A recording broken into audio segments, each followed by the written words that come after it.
નમસ્તે વિદ્યાર્થી મિત્રો. ગયા વિડીયો લેક્ચરની અંદર આપણે પરપરાગનયન માટેની વનસ્પતિની પ્રવૃત્તિઓ આપણે શરૂઆત કરી હતી. તો આપણે શરૂઆત કરીએ એક ટોપિક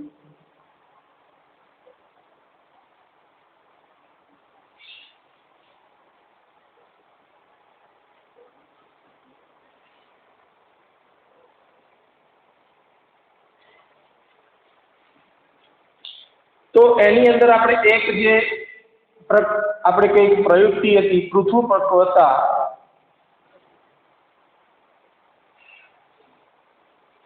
તો એની અંદર સૂર્યમુખી અને પામ એનો આપણે અભ્યાસ કરી ચૂક્યા છીએ. એના પછી વિષમ સ્થાન. કોનું વિષમ સ્થાન? તો પરાગાશય અને પરાગાસન. અહીંયા બંને તમે જોશો તો એનું જે સ્થાન છે ખૂબ જ અગત્યનું છે. અહીંયા સ્વફલન અટકાવવાનું છે, એની જગ્યાએ પર પરાગનયનની પ્રક્રિયા થાય એ માટેની પ્રયુક્તિઓ છે. તો આપણે કે સ્વફલનની અંદર પરાગાશય અને પરાગાસન બંને ખૂબ જ નજીક હોવા જરૂરી છે. સ્વફલનની વાત કરું છું.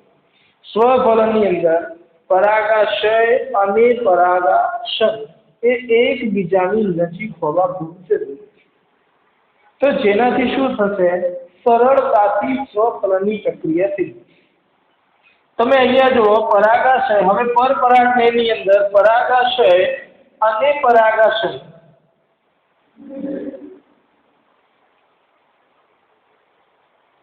એ બંને જુદા જુદા સ્થાને આવેલા. બંને જુદા જુદા સ્થાને આવેલા હોય તો એની અંદર તમે જોઈ શકો કે સરળતાથી સ્વફલન થતું નથી. તો પ્રિમિલાની અંદર આ એક એક્ઝામ્પલ લઈને આપણે આ ટોપિક સમજવાનો છે. પ્રિમિલાની અંદર પુષ્પ હોય તો પુષ્પની ઉપરની બાજુએ પરાગાશય હોય અને ખૂબ જ નીચેની બાજુએ આપણી કે ત્રિકેશરનું પરાગાસન હોય, પરંતુ એ પરાગાસન એક પાતળા આવરણથી રક્ષાયેલું. તમે જુઓ અહીંયા કે પરાગાશય છેક ઉપરની બાજુએ છે, પરાગાસન એ ખૂબ નીચેની બાજુએ છે. પરંતુ અહીંયાથી જો પરાગરજ નીચે પડે તો પણ એ સરળતાથી પરાગાસન ઉપર સ્થાપિત થઈ જાય. પરંતુ અહીંયા પ્રિમ્યુલાની અંદર ત્રિકેસરના પરાગાસન આવરિત એક પાતળું આવરણ હોય જે પરાગરજને ત્રિકેસરના પરાગાસનના સંપર્કમાં આવવા દેતું નથી. તો આ એક બાબત થઈ પ્રયુક્તિ. બીજી અંદર પ્રિમ્યુલાની અંદર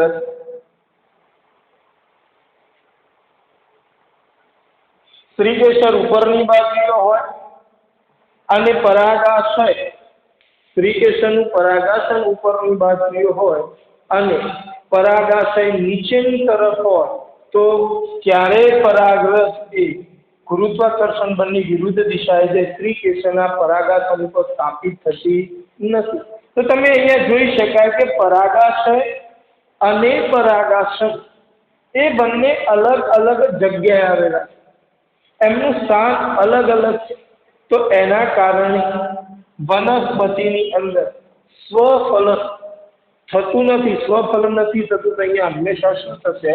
પરપરાગનયનની ઘટના થશે. તો પ્રિમ્યુલાની અંદર મેં બે એક્ઝામ્પલ આપી દીધા છે. પહેલું અહીંયા જે આકૃતિ દોરેલી છે એ પરાગાશય ઉપરની તરફ છે, પરાગાસન નીચેની તરફ છે અને એ પરાગાસનની ઉપરની બાજુ એક પાતળો આવરણ હોય અથવા તો પડદા જેવી રચના હોય જેથી એની પરાગરજ એના ત્રિકેસરના પરાગાસન ઉપર સ્થાપિત થતી નથી. તો અહીંયા પણ તમે જોઈ શકો છો હંમેશા શું થશે? પરપરાગનયન થશે. ચલો અહીંયા આપણે જોઈએ કે પરાગાસન એ ઉપરની તરફ છે, પરાગાસન ત્રિકેસરનું પરાગાસન જ્યારે પુકેસરનું પરાગાશય એ ખૂબ જ નીચેની તરફ, તો અહીંયાથી પરાગરજ ક્યારેય ગુરુત્વાકર્ષણ બળની વિરુદ્ધ દિશામાં વહન પામતી નથી. તો એના કારણે પણ સ્વફલન શું થશે? અટકી જશે. તો આ એક ફિબ્યુલાની અંદર પણ સ્વફલન અટકાવવા માટેની પ્રવૃત્તિઓ જોઈ, તેને પ્રવૃત્તિઓ કઈ કરી? તો પરાગાશય અને પરાગાસન એ બંનેના સ્થાનમાં ચેન્જ થયું, બંનેના સ્થાન અલગ અલગ કરી દીધા, એના કારણે સ્વફલન થતું નથી. બીજી એક પ્રવૃત્તિ છે સ્વયં અસંગતતા.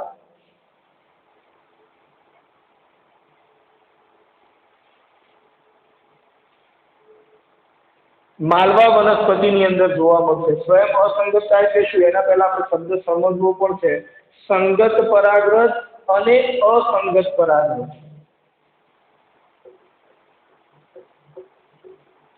ચલો પહેલો આપણે શબ્દ સમજીએ, સંગત પરાગરજ.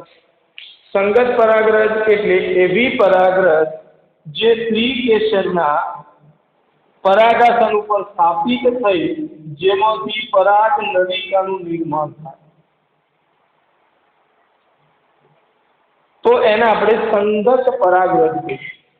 સંગત પરાગરજ એટલે એવી પરાગરજ જે સ્ત્રીકેસરના પરાગાસન ઉપર સ્થાપિત થઈને પરાગ નલિકાનું નિર્માણ થાય, તો એને સંગત પરાગરજ કહીશું.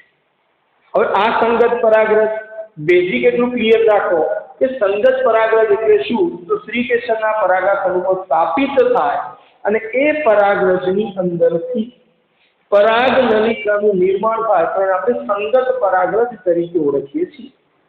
હવે આ સંગત પરાગરજ એની જાતિની પણ હોઈ શકે અથવા અન્ય જાતિની પણ હોઈ શકે, પરંતુ જે પરાગરજમાંથી સ્ત્રીકેસરના પરાગાસન પર પરાગ નલિકાનું નિર્માણ થાય, તો એને આપણે કહીશું સંગત પરાગરજ. એની જાતિની પણ હોઈ શકે અથવા તો એની જાતિની પણ ન હોઈ શકે. અસંગત પરાગરજ એટલે શું? સ્ત્રીકેસરના પરાગાસન ઉપર સ્થાપિત થાય પરંતુ એમાંથી પરાગ નલિકા નિર્માણ ન પામે. ક્લિયર થઈ જાય? તો એ પરાગરજને આપણે અસંગત પરાગરજ કહીશું. ભલે એની જ જાતિની હોય અથવા તો અન્ય જાતિની પણ હોય, પરંતુ એ પરાગરજ એના સ્ત્રીકેસરના પરાગાસન પર સ્થાપિત થયા પછી એમાંથી જો પરાગ નલિકાનું નિર્માણ ન થાય, તો એ પરાગરજને આપણે અસંગત પરાગરજ કહીશું. તો આ બે શબ્દો હવે ક્લિયર થઈ જશે. સંગત પરાગરજ અને અસંગત પરાગરજ એટલે શું? એવી પરાગરજ જે સ્ત્રીકેસરના પરાગાસન પર સ્થાપિત થઈ એમાંથી પરાગ નલિકાનું નિર્માણ થાય, તો એને આપણે કહીશું સંગત પરાગરજ. ક્લિયર? ચલો એના પછી એવી પરાગરજ જે સ્ત્રીકેસરના પરાગાસન પર સ્થાપિત થાય પરંતુ તેમાંથી ક્યારેય પરાગ નલિકાનું નિર્માણ થતું નથી, તો એવી પરાગરજ આપણે શું કહીશું? અસંગત પરાગરજ. તો બાબત ક્લિયર થઈ જશે. તમે અહીંયા સમજો સ્વયં અસંગતતા. હવે સ્વયં અસંગતતા એટલે શું? કે માલવા જેવી વનસ્પતિનું જે સ્ત્રીકેસર હોય, સ્ત્રીકેસરનું પરાગાસન, એ પરાગાસન પર એની જ પરાગરજ સ્થાપિત થાય, પરંતુ માલવા જેવી વનસ્પતિની અંદર જે સ્ત્રીકેસરનું પરાગાસન છે એના પર એની જ વનસ્પતિની પરાગરજ જો એના પર સ્થાપિત થાય, પરંતુ એના સ્ત્રીકેસરનું પરાગાસન એ પરાગ નલિકાને અંકુરિત થવા દેતું નથી. પરાગાસન એ પરાગરજને અંકુરિત થવા દેતું નથી. અહીંયા તમે જો અસંગતતા સ્વયં ઊભી કરેલી છે. સ્ત્રીકેસરના પરાગાસન એ આ અસંગતતા સ્વયં એને ઊભી કરી, એટલા માટે શું કહીએ આપણે? સ્વયં અસંગતતા તરીકે ઓળખીએ છીએ. એની જ પરાગરજ એના પરાગાસનના ઉપર સ્થાપિત થાય, પરંતુ એ પરાગરજ પરાગ નલિકાને અંકુરિત થવા દેતું નથી. તો સ્વયં ફલન અહીંયા અટકી ગઈ તો એના પર હંમેશા શું થશે? પરપરાગમય. એટલે તમે જોશો તો આ ઘટનાને આપણે શું કહીએ? સ્વયં અસંગતતા. ક્લિયર થઈ જાય? વનસ્પતિ કઈ છે? માલવા. તો આ બાબત થઈ. બીજો જે ટોપિક હતો પરાગાશય અને પરાગાશય જુદા જુદા સ્થાન એના કારણે પણ સ્વફલન અટકી જાય. બીજા નંબરની અંદર આપણે એક્ઝામ્પલ એને સમજ્યા સ્વયં અસંગતતા. માલવાની અંદર કેવી રીતે સ્વયં અસંગતતા જોવા મળતી હોય એનો પણ આપણે અભ્યાસ કર્યો. હવે એના પછીની એક જે પ્રયુક્તિ છે એ આપણે જોઈએ.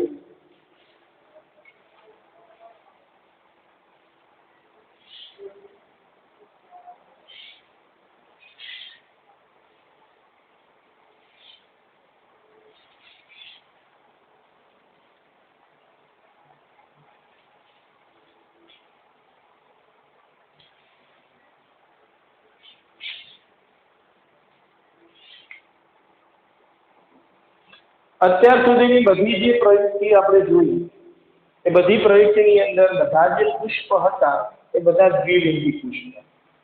તો હવે વનસ્પતિ સ્વફલન અટકાવવું હોય તો એક બીજી નવી એક પ્રયુક્તિ કરશે કે જે ફક્ત અને ફક્ત એકલિંગી પુષ્પોનું નિર્માણ કરશે. તો સ્વફલન અટકાવવા માટે વનસ્પતિ શું કરશે? એકલિંગી પુષ્પનું નિર્માણ કરશે. હવે ચલો એકલિંગી પુષ્પ હોય. હવે એકલિંગી પુષ્પ આપણને ખ્યાલ છે કે એવું પુષ્પ કે જેની અંદર બે પ્રજનન અંગ પૈકીના કોઈ પણ એક હાજર હોય. જો પુષ્પની અંદર પુકેસર હાજર હોય તો એને આપણે નર પુષ્પ કહીએ. જો પુષ્પની અંદર સ્ત્રી કેસર હાજર હોય તો એને આપણે કઈ પુષ્પ કહીશું? માદા પુષ્પ. ક્લિયર થઈ જાય? હવે પુષ્પની અંદર કોઈ પણ એક જ લિંગી ચક્ર હાજર છે તો ક્યારેય સ્વફલન શક્ય બનતું નથી. પરંતુ એકલિંગી પુષ્પો ઉત્પન્ન કરતી જે વનસ્પતિ છે બે પ્રકારની વનસ્પતિ છે. તો એ બે પ્રકારની વનસ્પતિ કઈ? તો એક સજની અને બીજી છે દ્વિસજની. ચલો બંને શબ્દો પણ આપણે સમજાયેલા છે. એક સજની એટલે શું? એક જ વનસ્પતિ હોય પરંતુ એ વનસ્પતિ પર નર પુષ્પો અને માદા પુષ્પો અલગ અલગ સ્થાને આવેલા. વનસ્પતિ એક જ હોય, નર પુષ્પ અને માદા પુષ્પ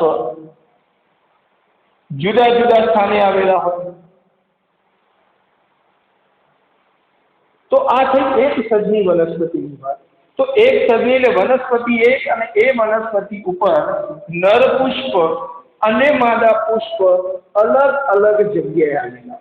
તો હવે તમે વિચાર કરી લો કે એની અંદર સ્વફલન થશે ખરું? સ્વફલન માટેની પ્રાથમિક જરૂરિયાત છે દ્વિલિંગી પુષ્પ. અહીંયા દ્વિલિંગી પુષ્પ છે જ નહીં. અહીંયા નર પુષ્પ અને માદા પુષ્પ જેને આપણે એકલિંગી પુષ્પ કહીએ. તો વનસ્પતિએ એકલિંગી પુષ્પો ઉત્પન્ન કર્યા જેનાથી કયું અટકી જશે? સ્વફલન અટકી જાય. ક્લિયર થઈ જાય? કેમ સ્વફલન અટકી જાય? કારણ કે પુષ્પ એકલિંગી છે. એકલિંગી પુષ્પની અંદર ક્યારેય ઓટોગેમી થતી નથી. પરંતુ અહીંયા તમે વિચાર કરી લો ગાયટેનોગેમી અટકાવી શકાતું નથી.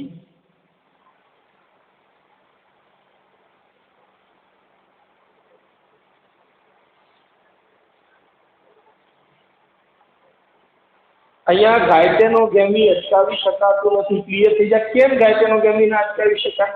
કારણ કે એક જ વનસ્પતિ પર નર પુષ્પ હોય તો એ નર પુષ્પની પરાગરસ કોઈ પણ માધ્યમ દ્વારા એ જ વનસ્પતિના અન્ય પુષ્પો ઉપર એટલે માદા પુષ્પો ઉપર સ્થાપિત થઈ શકે. સ્વફલન અટકી જાય એકલિંગી પુષ્પ હોવાના કારણે. પરંતુ ગાયટેનોગેમી અટકાવી શકાતું નથી. કેમ નથી અટકાવી શકાતું? કે નર પુષ્પની પરાગરસ એ માધ્યમ દ્વારા એ જ વનસ્પતિના માદા પુષ્પના સ્ત્રી કેસરના પરાગાસન પર સ્થાપિત થઈ શકે. તો એક સદની વનસ્પતિની અંદર સ્વફલન અટકાવી શકાય, જ્યારે ગાયટેનોગેમી અટકાવી શકાતું નથી. બાબત યાદ રાખજો એમસીક્યુ માટે ખાસ, કે એક સદની વનસ્પતિ હોય એની અંદર સ્વફલન અટકાવી શકાય, પરંતુ ગાયટેનોગેમી અટકાવી શકાતું નથી.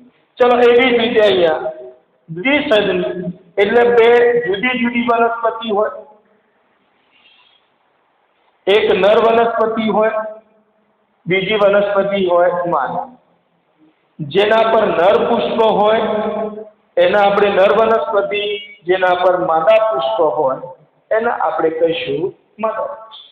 તો અહીંયા દ્વિસદની વનસ્પતિની અંદર બે અલગ અલગ વનસ્પતિ પર નર પુષ્પ અને માદા પુષ્પ આવે. એક વનસ્પતિ આખી એવી હોય કે જેના પર ફક્ત અને ફક્ત નર પુષ્પો હોય, તો એના આપણે નર વનસ્પતિ અથવા તો નર છોડ તરીકે ઓળખીએ છીએ. એ વનસ્પતિ એક અલગ હોય કે જેના પર ફક્ત અને ફક્ત માદા પુષ્પો હોય, જેને માદા છોડ અથવા તો માદા વનસ્પતિ તરીકે ઓળખીએ, તો એને આપણે કહીશું દ્વિસદની. અને એ નર છોડ હોય તો એની અંદર નર પુષ્પો હોય, એકલિંગી પુષ્પો છે. માદા છોડ હોય તો એની અંદર માદા પુષ્પો હોય, તો પણ એકલિંગી પુષ્પો છે. અહીંયા પુષ્પો એકલિંગી હોય તો એની અંદર સ્વફલન અટકાવી શકાય.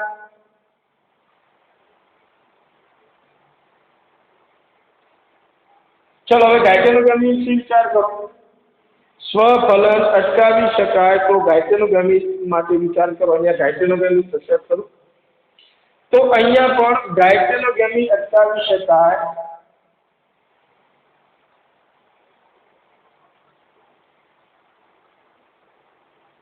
કેમ અટકાવી શકાય? કારણ કે વનસ્પતિ બે અલગ અલગ છે. બે વનસ્પતિ અલગ અલગ છે, માદા છોડ પણ અલગ છે, નર છોડ પણ અલગ છે. તો એની અંદર ગાયટેનોગેમી શક્ય બનતું નથી. સ્વફલન અને ગાયટેનોગેમી એ એક જ વનસ્પતિની અંદર શક્ય છે. જો પુષ્પ દ્વિલિંગી હોય તો એની અંદર ઓટોગેમી પણ શક્ય બનશે અને ગાયટેનોગેમી પણ શક્ય બનશે. જો પુષ્પ અથવા તો વનસ્પતિ એક સદની હોય અને પુષ્પ અલગ અલગ સ્થાને આવેલા હોય, નર પુષ્પ અને માદા પુષ્પ, તો એકલિંગી પુષ્પ હોય તો એની અંદર ઓટોગેમી ક્યારે શક્ય બનતું નથી. પરંતુ એક સદની વનસ્પતિ હોય તો એની અંદર સ્વફલન ના થાય અથવા તો આપણે સ્વફલન અટકાવી શકાય, પરંતુ ગાયટેનોગેમી એક સદની અંદર અટકાવી શકાતું નથી, જ્યારે દ્વિસદની અંદર ઓટોગેમી પણ અટકાવી શકાય છે અને ગાયટેનોગેમી પણ અટકાવી શકાય. તમે આ જોશો તો હવે અહીંયા સ્વફલન નથી થવાનું, તો એની અંદર શું થશે? પરપરાગનયન. તો આ વનસ્પતિની વાત થઈ કે પરપરાગનયન કરવા માટે સ્વફલન અટકાવવાની પ્રવૃત્તિ. તો આપણે બધી જ પ્રવૃત્તિઓનો આપણે અભ્યાસ કરી લીધો. હવે એના પછીનો જે આપણે ટોપિક છે એ ટોપિક તરફ આપણે આગળ વધીએ.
ચલો હવે આપણે એક નવો ટોપિક જોઈએ, પરાગરજ અને સ્ત્રી કેસર વચ્ચેના આંતર સંબંધ. એમની બંને વચ્ચે હવે તમે જોશો આપણે પૂર્વફલનની ઘટના કે જેની અંદર જન્યુઓનું નિર્માણ પણ કમ્પ્લીટ જોયું, જન્યુઓનું વહન પણ કમ્પ્લીટ જોઈ લીધું.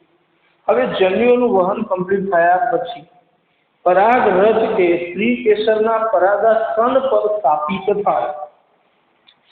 તો આ એક પરાગરજ જ્યારે સ્ત્રી કેસરના પરાગાસન પર સ્થાપિત થાય તો એ સમયે એની અંદર બે પ્રકારના કોષો હોય. એક નાનું જે કોષ કેન્દ્ર હોય કોષ હોય એને આપણે જનન કોષ, અને મોટા કદનો જે આપણે કોષ હોય એને આપણે વાનસ્પતિ કોષ અથવા તો નાલ કોષ તરીકે ઓળખીએ છીએ.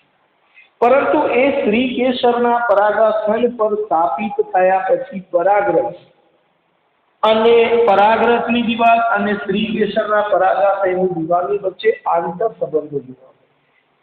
તો જે પરાગરજ સ્ત્રી કેસરના પરાગાસન પર સ્થાપિત થાય અને એની અંદર પરાગાશયની દિવાલ પરાગાશયની દિવાલ અને પરાગરજની દિવાલ વચ્ચે એક રાસાયણિક આંતરક્રિયા થાય, જેના અંતે જો એ પરાગરજ સંગત હોય તો પરાગનલિકાનું શું થશે? નિર્માણ થશે. જો અસંગત થશે તો પરાગનલિકાનું નિર્માણ નહીં થાય. મેં આગળ જ તમને બે પ્રકારની પરાગરજ, સંગત પરાગરજ અને અસંગત પરાગરજની વિશે માહિતી આપણને આપી. હવે સંગત પરાગરજ એટલે શું? ચલો અહીંયા સ્ત્રી કેસરના પરાગાસન પર પરાગરજ સ્થાપિત, પરંતુ પરાગાશયની દિવાલની અંદર જલ વિચ્છેદિક ઉત્સેચકો પણ હોય, રાસાયણ પણ હોય, જેના કારણે સંગત અને અસંગત પારખવાની શક્તિ એ પરાગાશયની દિવાલમાં રહેલી છે. પરાગાશયની દિવાલની અંદર જલ વિચ્છેદિત ઉત્સેચકો પણ હોય, કેમિકલ પણ હોય, જે પરાગરજ અસંગત છે કે સંગત પરાગરજ છે પારખવાની એ શક્તિ પરાગાશયની દિવાલ. જે પરાગરજ પરાગાસન પર સ્થાપિત થાય પરંતુ જો એની અંદરથી પરાગ નલિકાનું નિર્માણ ન થાય તો એવી પરાગરજને અસંગત પરાગરજ કહે છે. તો અસંગત પરાગરજ હોય તો એની અંદરથી ક્યારે આપણે કહીએ એ પ્રમાણે કે એની અંદરથી પરાગ નલિકાનું નિર્માણ થતું નથી. પરંતુ જો જે પરાગરજ સ્ત્રી કેસરના પરાગાસન પર સ્થાપિત થયા બાદ પરાગાશયની દિવાલની અંદર રહેલા ઉત્સેચકો અને રસાયણની મદદથી જો એ પરાગરજની અંદરથી પરાગ નલિકાનું નિર્માણ થાય તો એ પરાગરજને આપણે સંગત પરાગરજ તરીકે ઓળખીએ. ક્લિયર થઈ જશે બાબત? તો આ થઈ વાત સંગત પરાગરજની. હવે જો સંગત પરાગરજ હોય તો પરાગાશયની દિવાલ જે સ્ત્રી કેસરનું પરાગાસન છે એની જે દિવાલની અંદર જે ઉત્સેચકો છે, જે કેમિકલ છે, એ પરાગરજની પરાગ નલિકા અંકુરિત કરવા માટેની રજા આપશે. એના કારણે પરાગ નલિકા અથવા તો આપણે કહીએ પરાગરજના જનન છિદ્રમાંથી અંતઃ આવરણમાંથી એક પરાગ નલિકાનું નિર્માણ થશે. અને એ પરાગ નલિકાનું નિર્માણ થાય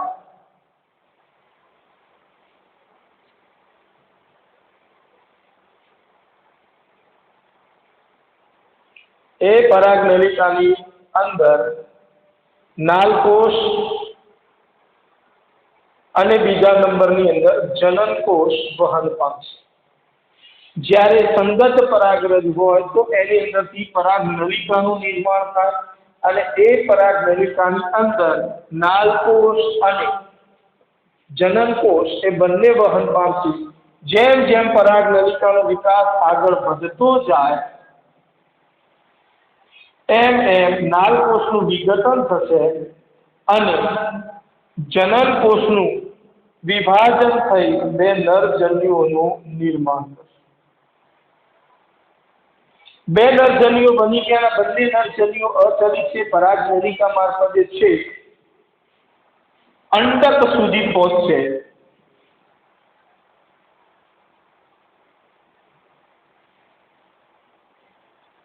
तो नरजन्युओ બંને નરજન્યુઓ એ અંડક સુધી પહોંચ્યા પછી એ અંડ છિદ્રની નજીક આવશે અને અંડ છિદ્રની નજીક આવ્યા પછી ભ્રૂણપૂટની અંદર કેટલીક ક્રિયાત્મક ફેરફારો થશે। આપણે ખાલી ભ્રૂણપૂટની અલગ રચના દોરી દઈએ। ભ્રૂણપૂટ, અંડાવરણ, અહીંયા નરજન્યુઓ, સહાયક કોષ અને અંડકોષ।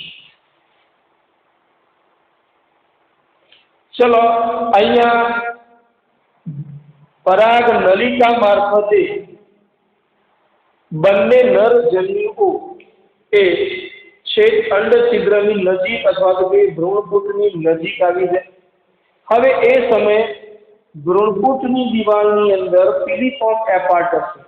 ફિલિફોર્મ એપાર્ટસ એટલે તંતુ ઘટક। હવે તંતુ ઘટકો દ્વારા આ નરજન્યુઓને ભ્રૂણપૂટની અંદર દાખલ થવામાં મદદરૂપ થાય છે। ભ્રૂણપૂટની દિવાલમાં તંતુ ઘટક જે સેલ્યુલોઝના પાતળા તંતુ હોય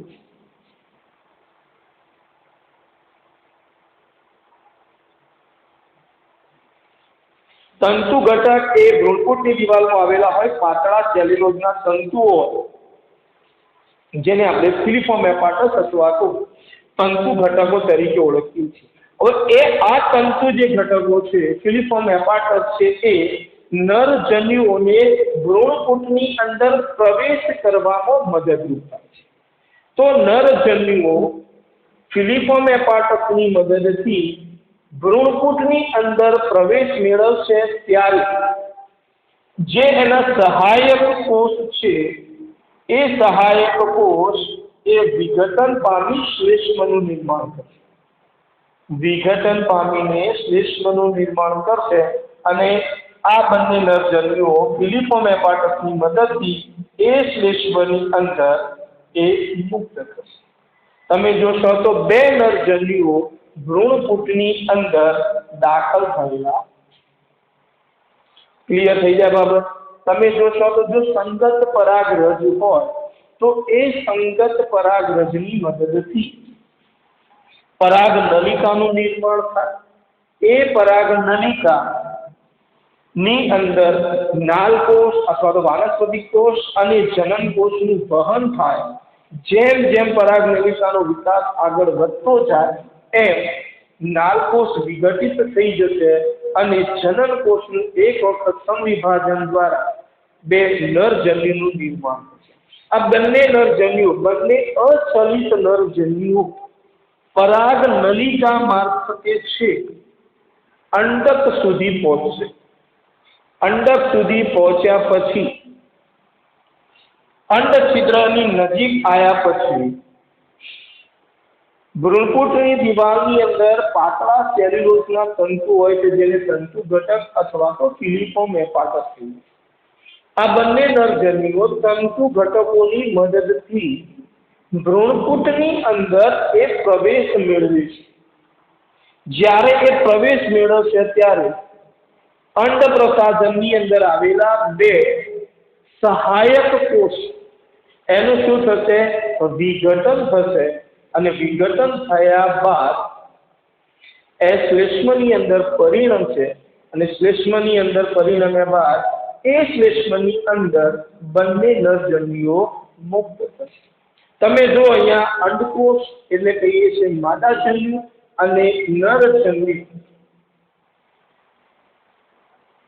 એકબીજાની નજીક પહોંચે। એકબીજાની જન્યુઓ એકબીજાની નજીક આવવાની જે ઘટના છે એને આપણે જન્યુ વહન તરીકે ઓળખીએ છીએ। ક્લિયર થઈ જશે? તો અહીંયા નરજન્યુ એ છે અંડકોષની નજીક એટલે આપણે કહીએ અંડકોષની નજીક એટલે આપણે કહીએ માદાજન્યુની નજીક પહોંચી જશે એટલે જન્યુ વહનની પ્રક્રિયા અહીંયા પૂર્ણ થઈ જશે। જન્યુ વહન શું થઈ જશે? પૂર્ણ થઈ જશે। જન્યુ વહન પૂર્ણ થઈ જાય એના પછી ઘટના કઈ ચાલુ થાય? ફલન। જન્યુઓ એકબીજા સાથે જોડાશે। તો હવે અહીંયા સમગ્ર પૂર્વ ફલનની ઘટના કે જેની અંદર જન્યુ જનન પણ સમજી ગયા, એની અંદર જન્યુ વહન પણ આપણે સમજી ગયા. કારણ કે જન્યુ વહનના અંતે નર જન્યુ છે ક્યાં સુધી પહોંચી જાય છે? માદા જન્યુની નજીક પહોંચી જાય છે. અહીંયા તમે જોઈ શકો પરાગનલિકા મારફતે અંડ છિદ્રની નજીક અને તંતુ ઘટક પેશીની મદદથી અથવા તો ફિલિપોમ એપાર્ટસની મદદથી ભ્રૂણપુટની અંદર એનો પ્રવેશ થાય. પ્રવેશના સમયે સહાયક કોષોનું વિઘટન થઈ શ્લેષ્મ બનશે અને એ શ્લેષ્મની અંદર બંને નર જન્યુઓ મુક્ત થશે. તો તમે જોઈ શકો કે માદા જન્યુ અને નર જન્યુ એકબીજાની નજીક પહોંચી ગયા. ક્લિયર થઈ જાય? નજીક પહોંચ્યા પછી ઘટના કઈ થશે? તો જન્યુઓ એકબીજા સાથે જોડાશે, જેને આપણે ફલન કહીએ છીએ. તો અહીંયા પૂર્વ ફલનનો તબક્કો પૂર્ણ. ક્લિયર થઈ જાય? ચલો હવે એક બીજી બાબતની આપણે ચર્ચા કરી લઈએ કે ધારો કે સ્ત્રી કેસરના પરાગાસન પર આવેલી પરાગરજ જો એ જ જાતિની હોય તો એમાંથી એ જ જાતિના નવા બીજનું નિર્માણ થશે ફલનની અને પશ્વ ફલનની પ્રક્રિયાને અંતે. પરંતુ જો અન્ય જાતિની પરાગરજ, ઉદાહરણ તરીકે લઈએ કે અહીંયા સ્ત્રી કેસર એ જાસૂદનું છે અને એના પર ધતુરાની પરાગરજ સ્થાપિત થાય અને એની અંદરથી પરાગ નલિકાનું નિર્માણ થશે તો એ પરાગરજ કઈ કહેવાશે? સંગત પરાગરજ. હજુ ખાલી એટલા માટે હું તમને ઉદાહરણ આપીને સમજાવું કે જાસૂદના સ્ત્રી કેસરના પરાગાસન પર ધતુરાની પરાગરજ સ્થાપિત થાય એટલે તમે જુઓ તો બંને જાતિઓ કેવી થઈ ગઈ? અલગ. અને પરાગ નલિકાનું નિર્માણ થાય તે પરાગરજ કેવી કહેવાશે? સંગત પરાગરજ. ભલે અલગ અલગ જાતિઓ પરંતુ પરાગ નલિકાનું નિર્માણ થયું એટલે કઈ કહેવાશે? એ સંગત પરાગરજ. હવે ધતુરાની અંદર ધતુરાની પરાગરજની અંદરથી નર જન્યુઓનું નિર્માણ થાય અને એ નર જન્યુઓ પરાગ નલિકા મારફતે છે જાસૂદના સ્ત્રી કેસરના અંડક સુધી પહોંચશે. અંડક સુધી પહોંચ્યા પછી ફિલિપોમ એપાર્ટસની મદદથી એ છે જાસૂદના માદા જન્યુ સુધી પહોંચશે અને જો ધતુરાના નર જન્યુઓ જાસૂદના માદા જન્યુ સાથે ફલન પામે તો એમાંથી પશ્વ ફલનની ઘટનાને અંતે જે બીજનું નિર્માણ થશે એ બીજ ધતુરાના લક્ષણો પણ ધરાવશે થોડાક અને થોડાક જાસૂદના પણ લક્ષણો ધરાવશે. એટલે કહી શકાય ઇવોલ્યુશન શક્ય બનશે. નવી જાતિનું શું થશે? નિર્માણ થશે, જેને આપણે ઉદ વિકાસ તરીકે ઓળખીએ છીએ. તો વનસ્પતિની અંદર પણ ઉદ વિકાસ ત્યારે શક્ય બનતો હોય જ્યારે જુદી જુદી જાતિના જે આપણે કહીએ કે જે પરાગરજ હોય એ જ્યારે સંગત પરાગરજની અંદર પરિણમશે ત્યારે એમાંથી નવી જાતિનું શું થશે? નિર્માણ થશે. નવી જાતિનું નિર્માણ થવું જેને આપણે ઉદ વિકાસ તરીકે ઓળખીએ છીએ. તો હવે આપણે સ્ત્રીકેસર અને પરાગરજ વચ્ચેના આંતર સંબંધ અથવા તો આંતરક્રિયા પણ આપણે સમજી ગયા. તો પરાગરજની અંદરથી આપણને ખ્યાલ છે પરાગ નલિકાનું નિર્માણ થાય અને એ પરાગ નલિકા શામાંથી નિર્માણ પામે છે? તો યાદ રાખવાનું પરાગ નલિકા એ પરાગરજના ઇન્ટાઇનમાંથી અથવા અંતઃઆવરણની અંદરથી નિર્માણ પામે છે. પણ એ કોની મદદથી બહાર નીકળશે? તો કોની મારફતે? તો જનન છિદ્ર મારફતે એ બહાર નીકળશે. તો આ વાત થઈ સ્ત્રીકેસર અને પરાગરજના આંતર સંબંધોની.